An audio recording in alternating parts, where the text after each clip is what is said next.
പെരിങ്ങോട്ടുകര ദേവസ്ഥാനം ശ്രീ വിഷ്ണുമായ ക്ഷേത്ര സന്നിധിയിൽ നടന്നുവരുന്ന ദക്ഷിണാമൂർത്തി സംഗീത നൃത്തോത്സവത്തിൽ ചേർത്തല ജയാകൃഷ്ണൻ, ചെന്നൈ വെങ്കടേഷ് എന്നിവരുടെ സംഗീത കച്ചേരി നടന്നു. ദിലീപ് ആർ പ്രഭു വയലിനിലും ഡോക്ടർ ശ്യാം കിഷോർ മൃദംഗത്തിലും ചാലക്കുടി ജയദേവൻ ഘടത്തിലും പക്കമേളമൊരുക്കി.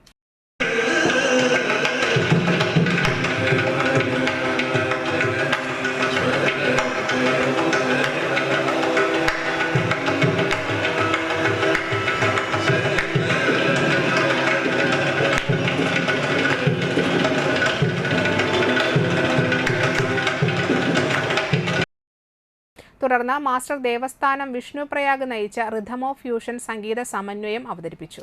കലാപീഠം ലിനുമോൻ വായ്പാട്ട്, keyboard Uday Kallat, violin Priyan Thrissur, rhythm pad Manoj Cherussery, special സംഗീതലയം ഡോക്ടർ JP ശർമ്മ എന്നിവർ പങ്കെടുത്തു.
തുടർന്ന് നൃത്തമണ്ഡപത്തിൽ ചെന്നൈ സംഗീത സുമതി രാജ്, സുമ C പരമേശ്വരൻ, ആരാധ്യ K മുകുന്ദൻ എന്നിവർ ഭരതനാട്യവും, അമിഷ PK പരപ്പേരി മോഹിനിയാട്ടവും, പാലക്കാട് ചന്ദ്രകളഭം ടീം തിരുവാതിരകളിയും അരങ്ങേറി.